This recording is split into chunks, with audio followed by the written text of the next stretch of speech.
22 সালে বন্যার সময় আইয়া ফুজার ইসলাম এক মাস প্রায় 160টা বাড়ি বানাই দিছি মানুষের টাকা দিয়ে আইনা।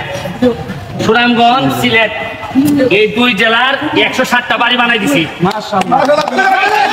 মনে রাখো, যার মরার বই নাই আর যার পয়সা রোজের ইচ্ছা নাই, এর চেয়ে বড় মস্তান বাংলাদেশে নাই। মানুষের শাহজালাল সাহেবের মাজার জিয়ারত হয়নি।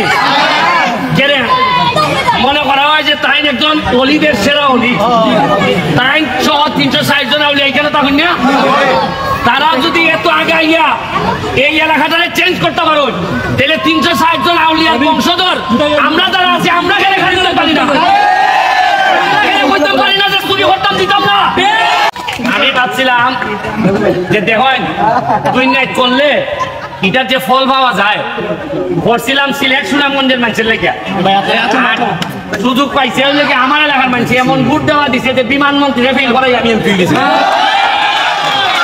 1 লাখ ভোট বেশি দিয়া দিছে না আমারে, মানে যারা লেগে করছিলাম এরা আমারে ভোট দিবার সুযোগ পাইছে না, কারণ এরা তো সিলেট সুনামগঞ্জ। এরা আমারে দোয়া দিছে, এমনই দোয়া দিছে যে আমার এলাকার লোকে আসছেন আমি 1 লাখ ভোটে পাই।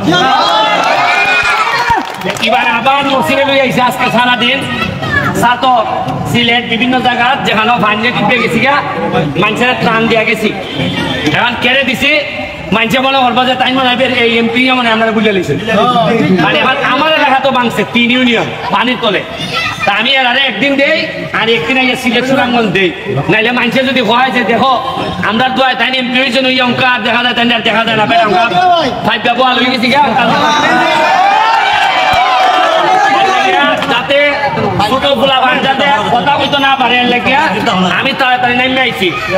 তবে এখন তোমরা আজকে এখন আমরা দেখা খেলতেছ ক্রিকেট টিকেট ফুটবল, আমি এ ডাক দিছে আমার দেখলে তো এটা দেখে আমি নেমে যাই।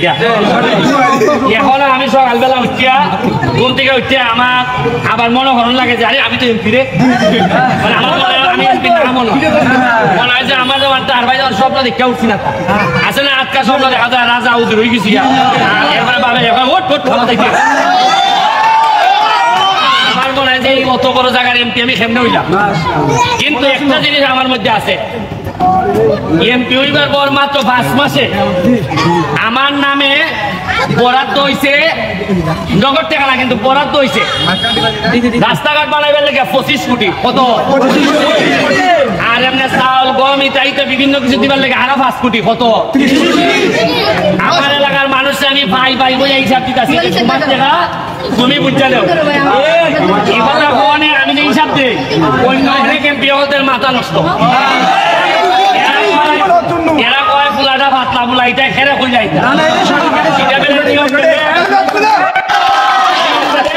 নিয়ম বেলে সরকারে পয়সা তোমার দিলে পরে জনগণে দিবার লেগে যেটা দিব, এটা বেলে পকেটের ভিতরে আনানি আনাইয়া এরপরে লুকাই রাখো।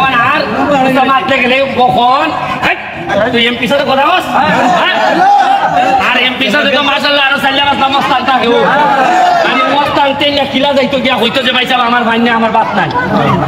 আমি চেষ্টা করে যাইতেছি এমন একটা উদাহরণ তৈরি করতাম যাতে পরবর্তী যারা নেতা হইবা তারা টাক পাইয়া যাইবা যে কত দানে কত চা মানুষের কথা হইয়া দিলাইতেছি। কয় না যে গড়ের কথা পরে জানলো কেমনে, ওই আমরা ওই ব্যারিস্টার সুমন যেমনে আমার এখানে 1 কোটি আইলে আমি জানাই দেই এই সময় আপনারা তো সোজা হয়েছেন গিয়ে, তখন আপনি আপনার ওই 20 লাখ টাকা খাইছে তোমার টাকা খাইছো নি আর লোকাইবার শুরু করছে নি। যাই তোমরা আর বেশি কইতো না, পড়ালেখাটা কইতো রে বাবা, কারণ এটাই এমন পাট পাড়ে লাগল পাইছে দেশটারে যে যে হানো পাইতেছে মাইর একটা লাগাইতে আল্লাহ মাহমুদ জানে কত খাইব, এর খাইবার কোনো শেষ নাই। এ মারতে মারতে 500 কোটি হইল এর হয় না, এখন আরো 100 কোটি লাগে। অথচ 40 বছর বয়সের বড়ই কোলেস্টেরল শ্বাসকষ্ট কত জাতের ডায়াবেটিস রোগী থাকে, ডাক্তারে কইয়া দেয় যে গরুর মাংস খাইতে আর তাই না, কিন্তু টেকা বানাই নিছে তো 200 কোটি। গরুর মাংস গরু আর সামনে আটাআটি করে কিন্তু খাইতে পারে, কিন্তু এর ভিতরে মানুষের টেকা ওয়াক মাইরা শেষ করে দিতে। যাই হোক, আমি আমার হাসান হাবিবের বাড়ি কেন সে আমার বন্যার সময় খুব হেল্প করছে। তোমরা যে 4টা টিম আছে কেন আজকাল 4টা টিম জানি কেন, আমি আইলাম মেহমান 1 কেজি করে মিষ্টি আনলো তো 4 কেজি, আমি 2000 টাকা করে দিয়ে যাইতেছি, 8000 টাকা কষ্ট করে এটা দিয়ে